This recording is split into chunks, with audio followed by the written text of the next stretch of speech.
দেশ বিদেশের ব্যবসা বাণিজ্য আর অর্থনীতির সব খবর নিয়ে আমন্ত্রণ ওয়ালটন স্মার্ট ফ্রিজ বিজনেস রিপোর্টে। আগামী কয়েক মাসে ডলারের দরে বড় কোনো পরিবর্তন আসবে না, বিক্রি হবে 117 টাকার কাছাকাছি। নানামুখী সংকটে দিন দিন বাড়ছে ব্যবসার খরচ, ক্ষুদ্র ও মাঝারি উদ্যোগে প্রণোদনা দেওয়ার আহ্বান। ব্যাংকিং খাতের চলমান সংকটের বড় কারণ রাজনৈতিক হস্তক্ষেপ, একীভূতকরণে মিলবে না সুফল। এমন সব খবর নিয়ে আমাদের আজকের আয়োজন। ওয়ালটন ফ্রিজ কিনে অনেকের মতো আপনিও হয়ে যেতে পারেন মিলেনিয়াল। সেরা পণ্যের সেরা অফার। আগামী কয়েক মাসে ডলারের দরে বড় কোনো পরিবর্তন আসবে না, 117 টাকার কম বেশিতেই প্রতি ডলার বিক্রি হবে। বৈদেশিক মুদ্রা বাজার পর্যবেক্ষণ করে এমন আভাসই দিয়েছেন ব্যাংকার আর বিশ্লেষকরা। তবে খোলা বাজারে আগের মতোই নির্ধারিত দরের থেকে বাড়তি নেওয়া হচ্ছে। তাদের বিরুদ্ধে ব্যবস্থা নেওয়ার কথা জানিয়েছে মানি চেঞ্জার্স অ্যাসোসিয়েশন। রায়হান শোভনের রিপোর্টে বিস্তারিত। দেশের ব্যাংকগুলোতে এখন প্রতি ডলার বিক্রি করা হচ্ছে 117 টাকা 50 পয়সা করে। গেল বৃহস্পতিবার বৈদেশিক মুদ্রার বিনিময় হার নির্ধারণের নতুন পদ্ধতি ট্রলিং প্যাকের সূত্র ব্যবহার করে এই দর ঘোষণা করে কেন্দ্রীয় ব্যাংক। ফলে দিনের ব্যবধানে প্রতি ডলারের দাম 60 টাকা বেড়ে যায়, যা স্মরণকালের মধ্যে টাকার সবচেয়ে বড় পতন। 18টা ট্রেডিং নেশন আছে, এই ট্রেডিং নেশনের সাথে ওদের বিনিময় মূল্যের সাথে একটা করে একটা রিয়ারটাকে ক্যালকুলেট করা হয়। সো রিয়ার এসছে যখন 116.50, এবং তাছাড়াও যেটা হয়েছে, ধরেন বাংলাদেশ ব্যাংক আমাদের সাথে কথা বলেছে বা IMF-এর সাথে বিভিন্ন ব্যাংকের কথা হয়েছে, সব কিছু মিলিয়ে রিয়ারের রেট দেখে একটা রেট কত কাছাকাছি থাকে, সেইভাবে কিন্তু 117 টাকা ধারণ করে যে ক্রলিং প্যাক। এটা হচ্ছে আমার রেট, এটা হচ্ছে লাইক এ মিড রেট, এবং আপনি এর আশেপাশে থাকবেন। ব্যাংকের বাইরে ডলার বেচা কেনা হয় মানি এক্সচেঞ্জে। দেশে বৈধ মানি এক্সচেঞ্জ আছে 235টি। সেই বাজারে ডলারের দরও বেঁধে দিয়েছে কেন্দ্রীয় ব্যাংক। বলা হয়েছে মানি এক্সচেঞ্জগুলো সর্বোচ্চ 117 টাকায় ডলার কিনতে পারবে, আর বিক্রি করা যাবে সর্বোচ্চ 118 টাকা 50 পয়সায়। যদিও অনেক স্থানই গড়ে 3 থেকে 5 টাকা বেশি দরে ডলার কেনাবেচা হতে দেখা গেছে। এই রেট হওয়াতে সবারই জন্য একটা সুখকর বিষয়, লেনদেন সব থেকে। এই আমরা যেমন আগের থেকেও যেমন যে রেটে বেচা কেনা করতেছি, এখন আন্তর্জাতিক মুদ্রা বাজারে আমাদের এই রেটটা সমোপযোগী হয়েছে। তাতে এখন গ্রাহক, ক্রেতা, বিক্রেতা উভয়ই এটা লাভবান হবে। যদি কেউ এরকম বেশি দামে কেনা বেচা করে, অ্যাসোসিয়েশনকে বললে অ্যাসোসিয়েশন যথাযথ ব্যবস্থা নেবে। বৈদেশিক মুদ্রা বাজারের এই অস্থিরতা চলছে প্রায় 2 বছরের বেশি সময় ধরে। হিসেব বলছে 2022-এর জানুয়ারিতে দেশের ডলারের আনুষ্ঠানিক দাম ছিল 86 টাকা। সেই হিসাবে 2.5 বছরের ডলারের বিপরীতে টাকার মান কমেছে 36% মতো। সামনে কি হবে? মোটামুটি 1-2 টাকার মধ্যে ডিফারেন্স থাকে, যে 117 টাকা কাটবে 118 বা 19 বা হোয়াটএভার। তখন আমি মনে করি যে মানুষ কিন্তু মোর পাঠানো শুরু করবে ফর্মাল চ্যানেলে। সো যদি আমার এক্সপোর্ট এবং রেমিটেন্স থেকে আসা শুরু করে, আস্তে আস্তে রেমিটেন্সের উপর যদি আমার চাপটা কমাতে পারে, তখন দেখবেন যে অটোমেটিক্যালি রেটটা পড়ে যাবে।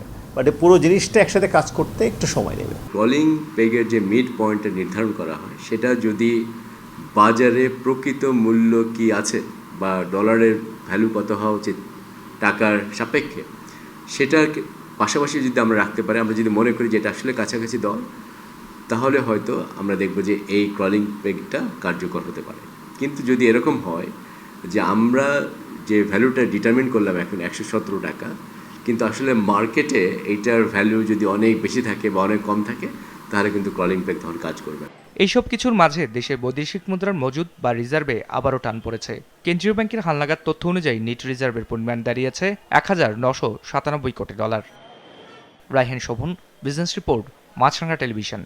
গ্যাস বিদ্যুতের সরবরাহ ঘাটতি, ডলার সংকট, ঋণের উচ্চ সুদ হার আর শুল্কায়নের হয়রানিতে দেশে ব্যবসার খরচ বাড়ছে দিন দিন, যা থেকে উত্তরণে সরকারকে ক্ষুদ্র ও মাঝারি উদ্যোক্তাদের প্রণোদনা দেওয়ার আহ্বান জানিয়েছে ব্যবসায়ীদের শীর্ষ সংগঠন FBCCI। মঙ্গলবার রাজধানীতে FBCCI আয়োজিত এক আলোচনা থেকে এসব কথা বলা হয়। ব্যবসা শুরুর নিবন্ধন করতে সময় লাগছে স্বাভাবিকের তুলনায় বেশি। কারখানা চালুর জন্য পরিবেশ আর বাকি সব ছাড়পত্র পেতেও ঘুরতে হয় অনেক। কাঁচামাল আমদানিতেও পাওয়া যায় না প্রয়োজনীয় ডলার। বিদেশ থেকে পণ্য আনতে বন্দরে পড়তে হয় শুল্কায়নের জটিলতায়। ব্যবসায়ের প্রতিটি ধাপেই এমন ভোগান্তিতে পড়তে হয় উদ্যোক্তাদের, যা আরও একবার তুলে ধরা হয় এই আলোচনায়। ভিডিওতে গেলে আমরা আমাদের ইয়েটা পেয়ে যাচ্ছি, ওএসএস থেকে আমরা ওয়ান স্টপ সার্ভিস থেকে আমরা পাচ্ছি আমাদের লাইসেন্সটা, বাট অন্য জায়গায় গিয়ে আমরা কিন্তু আমাদের সময় এবং টাইম এবং কস্ট দুইটাই কিন্তু বেশি। ইন্টারেস্ট রেট আমাদের এখানে অনেক বেশি, আমাদের দেশের ইন্টারেস্ট রেট কমানো যাচ্ছে না। এটার কারণ হচ্ছে, একটা বড় কারণ হলো ব্যবসার ক্ষেত্রে যে ব্যাংকে যে বিপুল পরিমাণে যে অনাদায়ী ঋণ, এটা একটা বড় কারণে ব্যাংকের কস্ট বাড়িয়ে দিচ্ছে এবং সেই কস্টের দায়টা পড়ছে হলো ব্যবসায়ীদের উপরে। অনুষ্ঠানে বলা হয়, স্থানীয় পর্যায়ে পণ্যের উৎপাদন বাধাগ্রস্ত হওয়ায় দেশের বাজারে আমদানি নির্ভর পণ্যের আধিপত্য বাড়ছে। এমন পরিস্থিতি পরিবর্তনে সরকারের প্রণোদনা বৃদ্ধির আহ্বান জানানো হয় ব্যবসায়ীদের পক্ষ থেকে। সেই সাথে ব্যবসায়ের আমদানি সনদ বছরওয়ারি নবায়নের বদলে দীর্ঘমেয়াদী নবায়নের ব্যবস্থা করার তাগিদ দেওয়া হয়। পরামর্শ আসে ক্ষুদ্র ও মাঝারি উদ্যোক্তাদের অগ্রাধিকার দেওয়ার। পার্শ্ববর্তী দেশগুলির সাথে আমার মনে হয় যে আমাদেরকে যদি কম্পিটিশন টিকতে হয়, তাহলে বৃহৎ, ক্ষুদ্র, মাঝারি, কুটির শিল্প এবং ট্রেডিং ব্যবসা ও খুচরা বিক্রয় পরিস্থিতি প্রতিটি ক্ষেত্রে ব্যাগ ট্যাক্স আহরণ ক্ষেত্রের জটিলতা এবং হয়রানিমূলক যে পরিস্থিতি, সেখান থেকে আমাদের উদ্ধার করতে হবে। শুধু স্থানীয় বাজার নয়, রপ্তানিতে বিশ্ববাজারেও নিজেদের সক্ষমতা বাড়ানোর জন্য সরকারের সহায়তা চাওয়া হয় অনুষ্ঠানে। এ সময় বাণিজ্য মন্ত্রণালয়ের পক্ষ থেকে জানানো হয়, আগামী 2 বছরের মধ্যে বিশ্বের 26টি দেশে শুল্কমুক্ত পণ্য রপ্তানি সুবিধা সম্প্রসারণের লক্ষ্যে দ্বিপাক্ষিক চুক্তির উদ্যোগ নিয়েছে সরকার। We are planning that next 2 years, at least 26 country, we will have some form of partnership, so that in 2026, when we graduate from LDC to developing country, we will have market access. Not only market access with diversified product. এই কার্যক্রম এগিয়ে নিতে শ্রমের দক্ষতা বৃদ্ধির তাগিদও আসে বৈঠকে বক্তাদের পক্ষ থেকে। Ranjibul Mizan, business report, Maasranga television. রাজনৈতিক হস্তক্ষেপের কারণে দেশের ব্যাংকিং খাতে চলমান সংকটের সৃষ্টি হয়েছে, যা থেকে উত্তরণে এখন ব্যাংক একীভূতকরণের যে উদ্যোগ নেওয়া হয়েছে সেটিও ভুল বলে মনে করেন বিশ্লেষকরা। তাদের মতে, স্থিতিশীলতা ফিরিয়ে আনতে সামষ্টিক অর্থনৈতিক নীতি কাঠামোতে বড় ধরনের সংস্কার প্রয়োজন। সোমবার রাজধানীতে মেট্রোপলিটন চেম্বার আয়োজিত এক অনুষ্ঠানে এসব কথা বলা হয়। 2023 সালের শেষে দেশে ব্যাংকিং খাতে বিতরণকৃত ঋণের পরিমাণ ছিল 16 লাখ কোটি টাকার কিছু বেশি। এর মধ্যে 1.25 লাখ কোটি টাকা বা 9% মতোই খেলাপিতে পরিণত হয়েছিল। এর মধ্যে 15টিরও বেশি ব্যাংকে খেলাপির হার এখন আছে 15% ঘরে। ঘাটতি দেখা দিয়েছে মূলধনেও।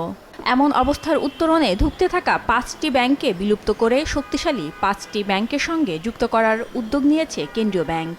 যদিও মেট্রোপলিটন চেম্বারের এই আয়োজনে বলা হয়, এতে ব্যাংকিং খাতের সমস্যার সমাধান হবে না। Do all the due diligence by all means. Bangladesh Bank can facilitate it, or government can facilitate it. If there is some initial capital injection, they can do it. They can do all kinds of good things, provided that merger is a good business decision. Governance problems, management problems, interference, public banks, some public commercial banks, we all know, I don't need to say it here, is infested with lots of governance problems. We more recently, it was not the practice in the 5-6 years ago, but now this is incident increase.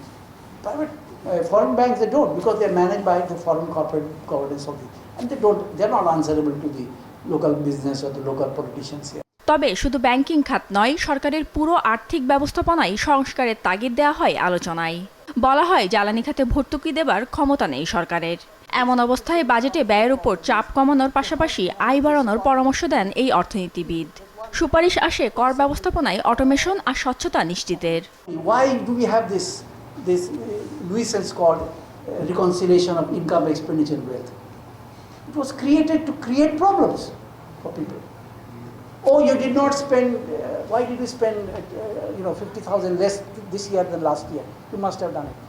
Yeah, my wife didn't buy an extra sari. So, for example, do I have to explain that to the India? Why? Why on earth? I will give you my tax file, self-assessment based on my income expenditure. You verify it. If you think there is a problem, you ask for explanation. But I do not have to tell you how I spend my money. I do not have to explain to the government how I spend my money. একই সঙ্গে অভ্যন্তরীণ বিনিয়োগ বাড়াতে দেশে কার্যকর ও সুষ্ঠু বাণিজ্য নীতি গ্রহণের তাগিদও দেওয়া হয় অনুষ্ঠানে। ফাতিমাতুজ Zohra, business report, Maasranga television. Walton fridge কিনে অনেকের মতো আপনিও হয়ে যেতে পারেন মিলেনিয়াল। সেরা পণ্যের সেরা অফার। পাবনায় প্রায় ১৯ কিলোমিটার সড়কের সংস্কার ব্যয় ধরা হয়েছে ১৯ কোটি টাকা। জোড়াতালির এ কাজে কিলোমিটার প্রতি কোটি টাকা ব্যয় বরাদ্দ দেওয়া হলেও কাজের মান নিয়ে প্রশ্ন তুলেছেন স্থানীয়রা। রাতুল ইসলাম সুমনের ক্যামেরায় উৎপল মির্জা রিপোর্ট। এটি পাবনা সুজানগর আঞ্চলিক মহাসড়ক। ১৯ কিলোমিটার এ সড়কের বিভিন্ন স্থানে খানাখন্দের সৃষ্টি হলে সড়কটি মেরামতের জন্য কিলোমিটার প্রতি প্রায় ১ কোটি টাকা ব্যয় বরাদ্দ করে সড়ক ও জনপথ বিভাগ। সড়কের বিভিন্ন অংশে চলছে মেরামতের কাজ। এই কাজের আওতায় সড়কের ক্ষতিগ্রস্ত বিভিন্ন স্থানে পিচ পাথর তুলে আবার কোথাও কোথাও খানাখন্দে পিচ পাথর ঢেলে চলছে মেরামত কাজ, যে কাজ নিয়ে নানা অভিযোগ করেন স্থানীয়রা। এক জায়গায় একটু ভালো ভাঙা ভালো জায়গায় ভেঙে একটু ২ কালা ইট দিতে চলে আসে, খোয়া দিতে, ওই কাম থাও চলে নাই। আর যেভাবে কন্ট্রাক্টররা কাজ করতেছে আমার মনে হয় ৬ মাসও যাবে না। রাস্তা তো ২ দিনও থাকবি না, আষাঢ় মাসে ঢল পড়লে মানে একেবারে গুলা হয়ে বাড়া চলে যাবি সব। পাবনার অন্যতম আঞ্চলিক এ মহাসড়ক দিয়ে প্রতিদিন বিভিন্ন গণপরিবহনে ৫ ইউনিয়নের অন্তত লক্ষাধিক মানুষ চলাচল করেন। এভাবে কাজ হলে টেকসই হবে না জনগুরুত্বপূর্ণ এ সড়কটি, এমনটাই ধারণা এলাকাবাসীর। এটা লামসাম কিছু কাজ করে এরা মোটামুটি যারা কন্ট্রাক্টর বা ঠিকাদার আছে তারা টাকাটা নিয়ে যাবে। আমরা আগে দেখেছি ভিটামিন দিয়েছে, মানে যাকে বলে পিচ মাটি, এখন রাস্তার পার দায় লেখা পুরা মোবিল দিয়ে কালা করে, এগুলো তো দেখার লোক নাই। তবে সড়ক ও জনপথ বিভাগের সংশ্লিষ্ট প্রকৌশলী জানান এখানে অনিয়ম করার কোনো সুযোগ নেই। ঢাকা ও রাজশাহী থেকে নিয়মিত মনিটরিং করা হচ্ছে। পুরো রাস্তার কাজ করতে প্রায় ৩০ কোটি টাকা লাগতো, সেখানে স্বল্প খরচে ১৯ কোটি টাকা ব্যয়ে কাজটি সম্পন্ন করা হচ্ছে। প্রায় ৭০% কাজ শেষ হয়েছে, আগামী জুন মাস নাগাদ বাকি কাজ শেষ হবে। আমাদের তত্ত্বাবধায়ক প্রকৌশলী এবং অতিরিক্ত প্রধান প্রকৌশলী স্যাররাও নিয়মিত মনিটরিং করে। আমাদের ঢাকা থেকে একটা মনিটরিং টিম আছে, তারা মনিটরিং করে। অল্প খরচের দিকটা বিবেচনায় নিয়েই কিন্তু পুরো রাস্তাটাকে তাহলে কিন্তু আপনি যদি আমি পুরো রাস্তাটাই এখন ওই বাইন্ডার ধরি বা ইয়ে করি, তাহলে এটা ৩০ কোটি টাকা লাগবে, যেটা আমি ১৯ কোটি টাকায় করতেছি। ঠিক আছে, তো এই বিষয়গুলো আমাদের থাকে যে আপাতত আমরা হয়তো আগামী আরও ১-২ বছর ৩ বছর এটা দিয়ে চলতে পারবো কিনা। পাবনা সড়ক বিভাগের দেওয়া তথ্য অনুসারে এ কাজের আওতায় পাবনা সুজানগর সড়কের ৩ কিলোমিটার সড়ক পূর্ণাঙ্গ পাকাকরণ, মাঝে ১৬ কিলোমিটার সড়কের মেরামত, এ সড়কের সংযুক্ত আরও ৩ কিলোমিটার সড়কের আংশিক মেরামত এবং ১ কিলোমিটার ঢালাই সড়ক তৈরি করা হচ্ছে। Utpal Mirza, business report, Maasranga television.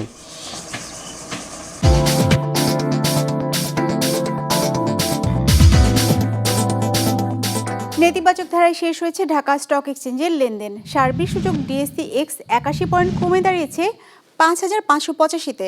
বেচা কেনা হয়েছে ৬৬৪ কোটি টাকার। লেনদেনে অংশ নেওয়া শেয়ার ও মিউচুয়াল ফান্ডের মধ্যে দর বেড়েছে ৩১টির, কমেছে ৩৪৩টির, আর অপরিবর্তিত আছে 25টির দর। এবার বাজারে বিশ্লেষণ শুনবো সিটি ব্যাংক ক্যাপিটালের। ঢাকা স্টক এক্সচেঞ্জের সার্বিক সূচক ডিএসইএক্স ইন্ডেক্স গত দিনের চেয়ে প্রায় ৮১ পয়েন্ট কমে গিয়ে ৫,৫৮৫-তে এসে অবস্থান করছে। আজ মার্কেট দিনের শুরুতেই ঊর্ধ্বগতি নিয়ে তার লেনদেন শুরু করলেও পরবর্তীতে সেল প্রেসার বৃদ্ধি পেতে থাকে। ফলস্বরূপ দিন শেষে প্রায় ৮১ পয়েন্ট নেগেটিভ রেখে মার্কেট আজকের লেনদেন শেষ করে। আজ মার্কেটে লেনদেনরত কোম্পানিগুলোর মধ্যে শেয়ার মূল্য বেড়েছে ৩১টি কোম্পানি, কমেছে ৩৪৩টি কোম্পানির এবং অপরিবর্তিত ছিল 25টি কোম্পানির শেয়ার মূল্য। মার্কেটে আজ টোটাল টার্নওভার ছিল ৬৬৪ কোটি টাকা। মার্কেটে গত সপ্তাহে এভারেজ টোটাল টার্নওভার ছিল ৯৬০ কোটি টাকা এবং চলতি সপ্তাহে ৩ দিনের এভারেজ টোটাল টার্নওভার ছিল ৮৭২ কোটি টাকা। আজকে সবচেয়ে বেশি লেনদেন হয়েছে ই জেনারেশন লিমিটেডের। আজকে এদের প্রায় ২৮ কোটি টাকার মতো লেনদেন হয়েছে।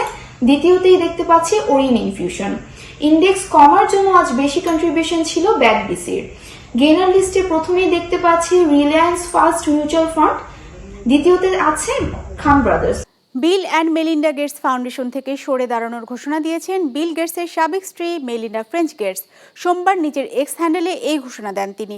৭ জুন গেটস ফাউন্ডেশনের শেষ কর্মদিবস কাটাবেন মেলিন্ডা। ডেস্ক রিপোর্টে বিস্তারিত।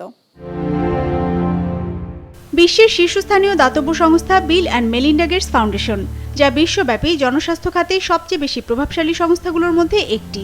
২০০০ সালে ফাউন্ডেশনটি প্রতিষ্ঠা করেন মাইক্রোসফটের প্রধান নির্বাহী বিল গেটস। গত 2 দশকে $5,000 কোটি ডলারেরও বেশি ব্যয় করেছে গেটস ফাউন্ডেশন। দারিদ্র্য ও ক্ষুধা নিবারণের জন্য কৃষি প্রযুক্তির রূপান্তর এবং এইডস, যক্ষ্মা আর ম্যালেরিয়ার মতো রোগের বিরুদ্ধে লড়াই করার জন্য স্বাস্থ্যসেবার প্রচেষ্টা এবং প্রকল্প তহবিল সরবরাহ করেছে এই সংস্থাটি। প্রতিষ্ঠার শুরু থেকেই গেটস ফাউন্ডেশনের কো-চেয়ার হিসেবে দায়িত্ব পালন করে আসছেন বিল গেটসের সাবেক স্ত্রী মেলিন্ডা ফ্রেঞ্চ গেটস। এবার এই পদ থেকে সরে দাঁড়ানোর ঘোষণা দিয়েছেন মেলিন্ডা। সোমবার এক এক্স বার্তায় তিনি গেটস ফাউন্ডেশন ছাড়ার ঘোষণা দেন। 7 June Bill and Melinda Gates ফাউন্ডেশনের শেষ কর্মদিবস কাটাবেন মেলিন্ডা। 27 বছর দাম্পত্য সম্পর্কে থাকার পর 2021 সালে বিবাহ বিচ্ছেদের ঘোষণা দেন বিল এবং মেলিন্ডা গেটস। সে সময় জনহিতকর কর্মকাণ্ড চালিয়ে যাওয়ার প্রতিশ্রুতি দিয়েছিলেন দুজনেই। অবশ্য দাতব্য সংস্থাটি যৌথভাবে পরিচালনা করবেন কিনা সেই সিদ্ধান্তের জন্য 2023 সাল পর্যন্ত সময় নিয়েছিলেন। অবশেষে গেটস ফাউন্ডেশন থেকে সরে দাঁড়ানোর সিদ্ধান্ত নিলেন মেলিন্ডা। মেলিন্ডা জানিয়েছেন, সাবেক স্বামীর সঙ্গে বিচ্ছেদ চুক্তি অনুসারে বাড়তি $12,500 কোটি পাবেন তিনি, যা নারী এবং অসহায় পরিবারের উন্নয়নের জন্য ব্যবহার করা হবে। মেলিন্ডার গেটস ফাউন্ডেশন ছাড়ার ঘোষণায় দুঃখ প্রকাশ করেছেন বিল গেটস এক এক্স বার্তায়। তবে ভবিষ্যতের জনহিতকর কাজে মেলিন্ডা গুরুত্বপূর্ণ ভূমিকা রাখবেন বলেও আশা প্রকাশ করেন তিনি। তথ্য বলছে, বিল এবং মেলিন্ডা গেটস দম্পতি নিজেদের অর্থ থেকে এখন পর্যন্ত গেটস ফাউন্ডেশনে $3,600 কোটি বেশি অনুদান দিয়েছেন। Business report, Maasranga television. দর্শক, আমাদের যে কোনো পর্ব নিজেদের সুবিধাজনক সময় দেখতে সাবস্ক্রাইব করুন বিজনেস রিপোর্টের অফিসিয়াল ইউটিউব চ্যানেল। ফেসবুক পেজে লাইক দিয়ে আপডেট থাকুন ব্যবসা বাণিজ্যের আলোচিত সব ঘটনা সম্পর্কে। আর আপনাদের মতামত জানান কমেন্টস অথবা ইনবক্সে। আজ এটুকুই, বিদায় নিচ্ছি, ভালো থাকবেন।